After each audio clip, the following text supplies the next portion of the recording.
To my channel. ఈరోజు ఏం జరగబోతుందో తెలుసుకుందామా? ఇంకా ఎపిసోడ్లోకి వెళ్ళిపోతే ప్రభావతి దీర్ఘంగా ఆలోచిస్తూ ఉంటుంది. అప్పుడే అక్కడికి సత్యం వస్తాడు. ఇక ప్రభావతిని చూసి, ప్రభా ఏంటి ఏదో ఆలోచిస్తున్నట్టున్నావు అని అంటూ ఉంటే అప్పుడే రోహిణి కిందకి వస్తుంది. రాగాలే ప్రభావతి, రోహిణి ఆగు అని అంటుంది. అంటే ఏంటి నన్ను ఆపుతున్నారు? నాన్న కోసమేనా అని చెప్పేసి టెన్షన్ పడుతూ, ఆ ఆంటీ చెప్పండి. ఏంటి మీ నాన్న రేపు జరగబోయే ఫంక్షన్కి రావాలని చెప్పాను కదా, మాట్లాడావా? మాట్లాడాను ఆంటీ, తప్పకుండా వస్తానన్నారు. మరి గోల్డ్ గురించి కూడా చెప్పాను ఆంటీ, తప్పకుండా అరేంజ్ చేస్తానన్నారు. మరి మనోజ్ బిజినెస్ గురించి, దాని గురించి కూడా వచ్చాక మాట్లాడతాను ఆంటీ. మాట్లాడడం కాదు, మీ నాన్న తప్పకుండా రావాలి, అలాగే నేను చెప్పినవన్నీ జరగాలి అని అంటూ ఉంటే, ఆ ఆంటీ అన్నీ జరుగుతాయి ఆంటీ అంటూ రోహిణి కంగారుగా ఇక అక్కడి నుంచి వెళ్ళిపోతుంది. ఇదంతా చూసిన సత్యం, ప్రభా ఏం చేస్తున్నావు నువ్వు? ఏముందండి, రోహిణి వాళ్ళ నాన్న ఖచ్చితంగా నల్లపూసల కార్యక్రమానికి రావాలి అని చెప్పాను, దాని గురించే. ఇక సత్యం, ప్రభా నువ్వు ఇవన్నీ చేస్తున్నావు కానీ అసలైన విషయం మర్చిపోయావు. ఏంటండి నేనే మర్చిపోయాను? మనకున్నది ఒక్కగానొక్క కూతురు. మరి మౌనిక వాళ్ళ అత్తగారుల్ని, మౌనికని ఈ ఫంక్షన్కి పిలవాలన్న ఆలోచనే మర్చిపోయావా అని అనగానే ఒక్కసారిగా ప్రభావతి, అదేంటి ఈ విషయం నేనెలా మర్చిపోయాను అని అనుకుంటూ ఉంటే అప్పుడే బాలు అక్కడికి వస్తాడు.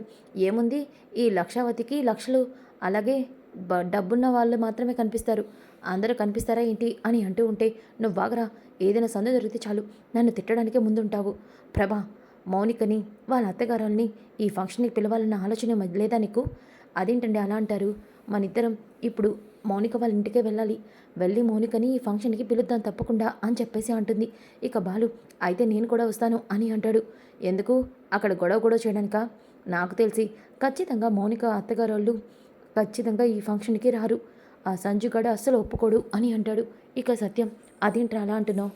నాన్నకి మౌనిక తలకైన గాయం గురించి చెప్పకపోవడం మంచిది అని సైలెంట్గా ఉంటాడు. ఇక మీనా, మామయ్య ఆయన అలాగే అంటారు, మీరు వెళ్ళి చెప్పండి, ఖచ్చితంగా మౌనిక వస్తుంది అని చెప్పేసి అంటుంది. ఇక ప్రభ అలాగే సత్యం ఇద్దరు కూడా మౌనిక వారి ఇంటికి బయలుదేరుతారు. ఇంతలోకి సంజు మౌనికని కాఫీ తెమ్మంటాడు. ఇక మౌనిక కాఫీ తీసుకొచ్చి ఇవ్వగానే ఒక్కసారిగా కాఫీ తాగి ఇక ఆ కాఫీ కప్ని కింద పడేస్తాడు. ఇక మౌనిక, ఏమైందండి? నీకెన్నిసార్లు చెప్పాను షుగర్ తక్కువైతే నాకు అస్సలు నచ్చదని, అందులో షుగర్ తక్కువైంది. అయితే వేరే కాఫీ పెట్టుకొస్తానండి, మరి ఇదెవరు క్లీన్ చేస్తారు? దీన్ని కూడా నేనే క్లీన్ చేస్తానండి. మరీ అంత రోమా కడుపు మొహం వేసుకొని నా దగ్గర జాలి క్రియేట్ చేయాలని ట్రై చేయి మాకు. ముందు ఇది క్లీన్ చేసి నాకు వేరే కాఫీ పెట్టు, నీ మొహం చూస్తేనే దరిద్రం అంటూ సంజయ్ కోపంగా వెళ్ళిపోతాడు. అప్పుడే మౌనిక అత్తగారు, అమ్మ మౌనిక, వాళ్ళలో మార్పు అనేదే రాదమ్మా, వాడికి ఎన్నన్నా బుద్ధి రాదు. అత్తయ్య, నేను ఆయన్ని మార్చుకుంటాను, ఆ నమ్మకం నాకుంది. ఆయనకి ఏది ఇష్టం లేదో అది మనం చేయకపోతే ఆయనకి కోపం రాదు. అది కదమ్మా, నువ్వు మా అమాయకురాల్లా ఉన్నావు. నువ్వు వాడికి కోపం రానిదే కాదు, వాడికి నచ్చింది చేసినా అది నువ్వెందుకు చేశావు అని అనే రకమమ్మా. ఏదైనా పర్వాలేదు అత్తయ్య, ఆయన్ని నేను మార్చుకుంటాను అంటూ మౌనిక ఇక అది క్లీన్ చేస్తూ ఉంటుంది. ఇంతలోకి మౌనిక అత్తగారు అప్పుడే అటుగా వెళ్తూ ఉంటే సత్యం అలాగే ప్రభావతిని చూస్తారు. ఇక వెంటనే, అమ్మ మౌనిక, వాటిని వదిలేసి డ్రామా. ఏ పార్వతి, ఆ అమ్మగారు, అది నువ్వు క్లీన్ చేయి. అత్తయ్య, ఆయన ఇదంతా నేను చేయకుండా అంతా చేస్తే కోపడతారేమో. అది కదమ్మా, మీ అమ్మగారు మీ నాన్న వస్తున్నారు, అందుకే నేను ఇటు రమ్మన్నాను. అవునా, అమ్మ నాన్న ఇప్పుడెందుకు వస్తున్నారు అని చెప్పేసి మౌనిక, అమ్మా నాన్న, అమ్మ మౌనిక, ఎలా ఉన్నావమ్మా? ఎలా ఉన్నావు అంటారేంటండి? కోటీశ్వరుల ఇంట్లో దర్జాగా ఉంటుంది, దాని ముఖం చూస్తుంటే అర్థం కావట్లేదు అది ఎంత సంతోషంగా ఉందో, అలాగే ఎంత బిజీగా ఉందో. నీకు అలాగే అర్థం అవుతుందిలే అమ్మా అని చెప్పేసి మౌనిక అనుకుంటూ ఉంటే సత్యం, మౌనిక ఏంటమ్మా దిగులుగా కనిపిస్తున్నావు? నీరసంగా ఉందా? ఒంట్లో ఏమైనా బాలేదా? ఏంటే మాట్లాడవేంటి? ఏం లేదు నాన్న, బిజినెస్, అదేనండి బిజినెస్ అకౌంట్స్ అంతా మౌనికని చూసుకుంటుంది కదా, అందుకే అలా కొంచెం అలసిపోయినట్టుంది అని చెప్పేసి అంటూ ఉంటే, వదిన గారు, అన్నయ్య గారు నమస్కారం, రండి లోపలికి రండి అని అంటూ ఉంటే సంజు నీలకంఠం కూడా ఇక వాళ్ళిద్దరిని చూసి, ఏంట్రా మీ అత్తగారు మీ మావగారు చెప్ప చేయకుండా ఇంటికొచ్చారు, ఆ మౌనిక ఏమైనా ఇంట్లో చెప్పిందా ఏంటి? దానికి అంత సీన్ లేదులే నాన్న, అదేమీ చెప్పుండదు. మరి వీళ్ళెందుకు వచ్చుంటారు? చూద్దాం, ఎందుకొచ్చారో తెలుస్తుంది అని చెప్పేసి అంటూ ఉంటే ఇక ప్రభావతి, నమస్కారం అన్నయ్య గారు, నమస్కారం అల్లుడు గారు, నమస్తే నమస్తే. మీ బాలు ఏమైనా పెంట చేశాడా? దానికోసం సహాయం అడగడానికి వచ్చారా ఏంటి అని నీలకంఠం అంటాడు. మా ఇంట్లో ఏదైనా సమస్య వస్తే కూతురు అత్తారింటికి వెళ్ళి ఆ సమస్యను తీర్చమని అడిగే దౌర్భాగ్య స్థితిలో మేము లేవండి. మా బాలు అంతకంటే లేడు అని వెనకాలే ఇక ప్రభావతి అన్నయ్య గారు ఏదో జోక్ చేస్తున్నారులేండి అని అంటుంది.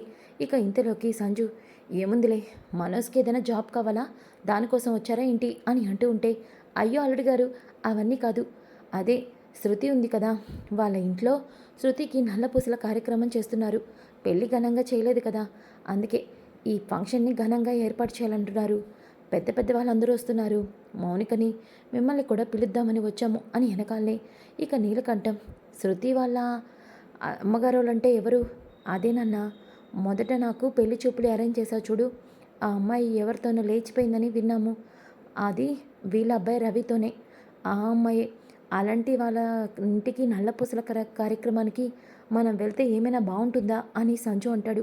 వెంటనే మౌనికకి అర్థమవుతుంది సంజు ఇప్పుడు అమ్మ నాన్నని అవమానిస్తాడు. అవును, అదంతా జరగకూడదంటే నేనే దీన్ని ఎలాగోలాగా మేనేజ్ చేయాలి అని చెప్పేసి ఏంటమ్మా ప్రతి జరిగే చిన్న చిన్న ఫంక్షన్లకు కూడా మేము రావాలా ఏంటి, మాకంత టైం లేదు, మేము బిజీగా ఉన్నాం, మేము ఫంక్షన్కి రాము అని అంటుంది. సంజు నీలకంఠం షాక్ అయిపోతారు. ఇక ప్రభావతి సత్యం అదేంటమ్మా అలా అంటున్నావు, మీ ఇంట్లో ఇంటి ఆడపడుచువి, మీ వదినకి జరిగే కార్యక్రమంలో నువ్వు లేకపోతే ఎలా, అమ్మా నువ్వేమేనా అనుకో, మేం మాత్రం అలాంటి ఫంక్షన్లకి రాము, మాకు చాలా పనులున్నాయి, కావాలంటే మీరు మా ఇంటికి వచ్చి ఒక పూట భోజనం చేసి వెళ్ళండి, మాకేమీ ఇబ్బంది లేదు, కానీ ఫంక్షన్కి రా, ఇది చెయ్యు అది చెయ్యి అంటే మాత్రం ఊరుకోము అని వెనకాలే ఇక సత్యం అమ్మ మౌనిక, పెళ్లి చేశాక నువ్వు పెద్దదానివి అయ్యావు అనుకున్నావు, కానీ ఇంత పెద్దదానివి అయ్యావని అనుకోలేదమ్మా, ప్రభా వెళ్దాం పదా, అది కదా అత్తయ్య గారు, ఫంక్షన్కి మేం కూడా ఏంటండి రామని చెప్పాను కదా, ఇక మీరెందుకు ప్రతిసారి ఫంక్షన్ గురించి ఎత్తుతారు అని మౌనిక సంజు నోరు మూయించేస్తుంది. ఇక వాళ్ళిద్దరూ వెళ్ళిపోతూ ఉంటే నీలకంఠం ఇదేంట్రా నీ పిల్లం, మనం వేయాల్సిన షాక్కి తనే వేసింది షాకు, అయినా ఫంక్షన్కి వెళ్తేనే కదా అసలు మజా ఉంటుంది. ఏయ్ మౌనిక, ఏంటి నాటకాలు ఆడుతున్నావా, నాకు తెలుసండి మీరు ఆ ఫంక్షన్కి వచ్చి మా బాలు అన్నయ్య మీద మా కుటుంబం పరువు తీయడానికి ఏదో ఒకటి చేస్తారు, అందుకే ఫంక్షన్కి వెళ్లకుండా ఉండడానికే నేనే ఇలా మాట్లాడాను అని చెప్పేసి మౌనిక అనుకుంటుంది. నాకు తెలిసే నీ అతి తెలివితేటలన్నీ, నువ్వు చూపించేదంతా దొంగ ప్రేమే, నీ ప్రేమంతా నీ పుట్టింటిలో ఉన్న ఆ బాలుగడి మీదే, చూడు నేను అక్కడికి వెళ్ళకపోయినా రానని నువ్వు వాళ్ళకి చెప్పకపోయినా మనం ఖచ్చితంగా ఫంక్షన్కి వెళ్తాం. అవును, ఆ సురేంద్ర గాడికి ఆ బాలుగడికి అస్సలు పడదు, వాడు ఖచ్చితంగా ఆ బాలుగడి పరువు తీస్తాడు, అది నా కళ్ళతో నేను చూడాలి, తప్పకుండా వస్తాను అని అంటాడు. ఇక మౌనిక బాధపడుతూ ఉంటుంది. వీడిని మార్చడం నీ వల్ల కాదని చెప్పాను కదమ్మా అని చెప్పేసి మౌనిక అత్తగారు అంటారు. ఇంకా ఒక పక్కన రోహిణి అయితే ఇంటికి వస్తుంది.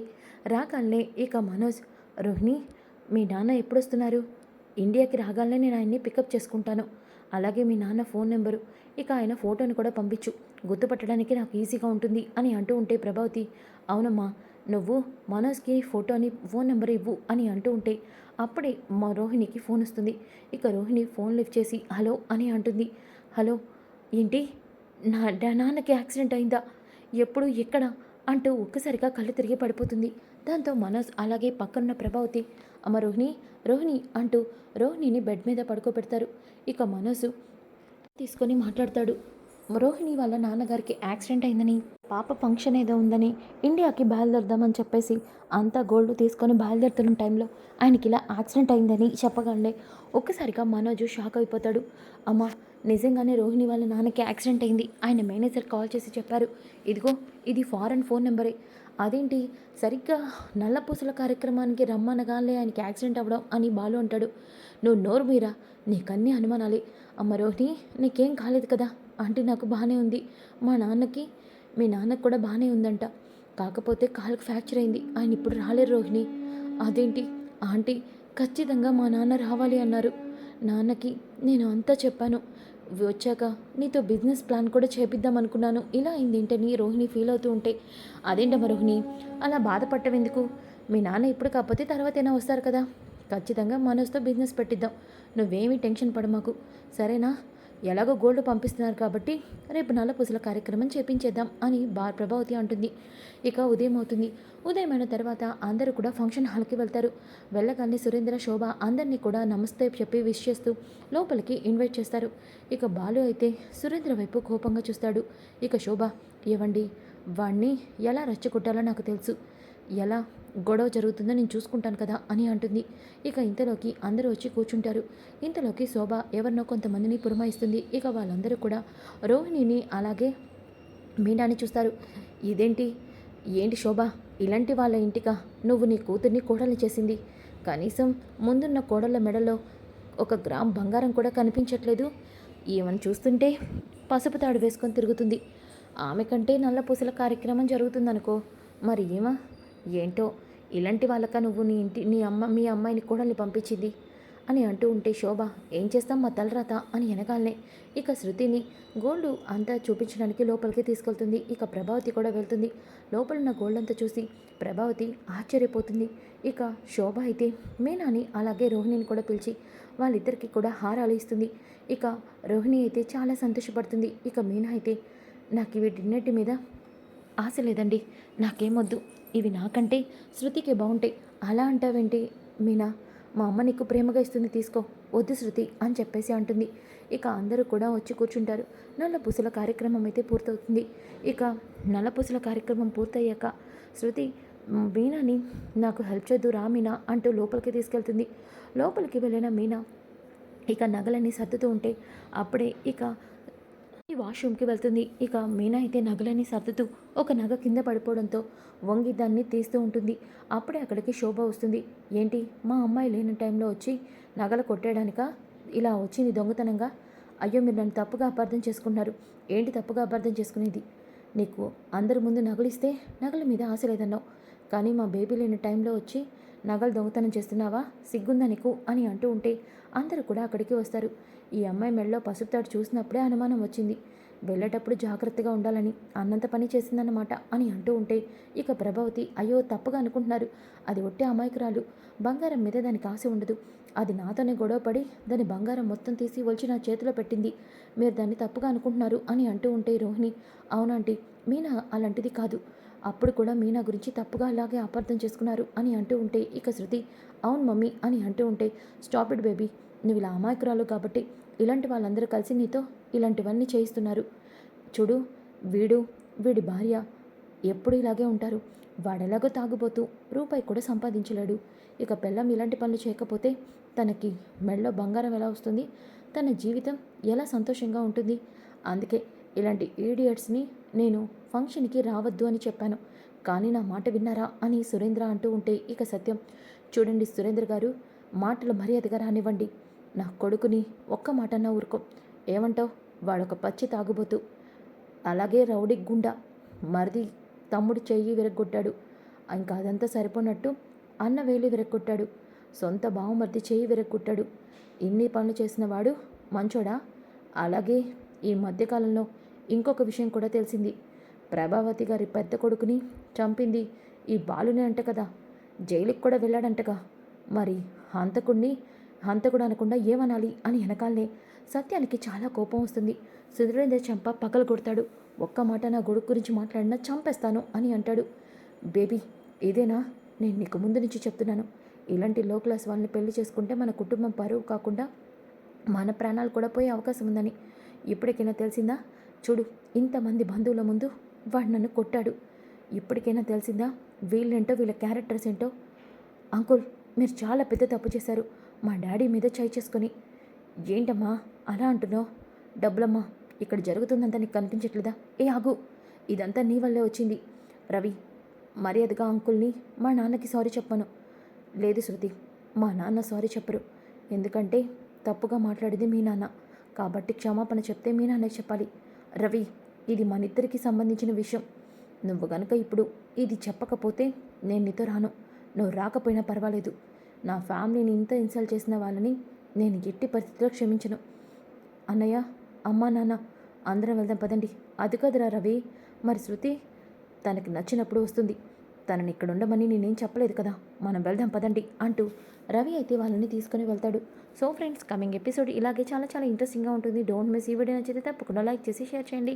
Thanks for watching.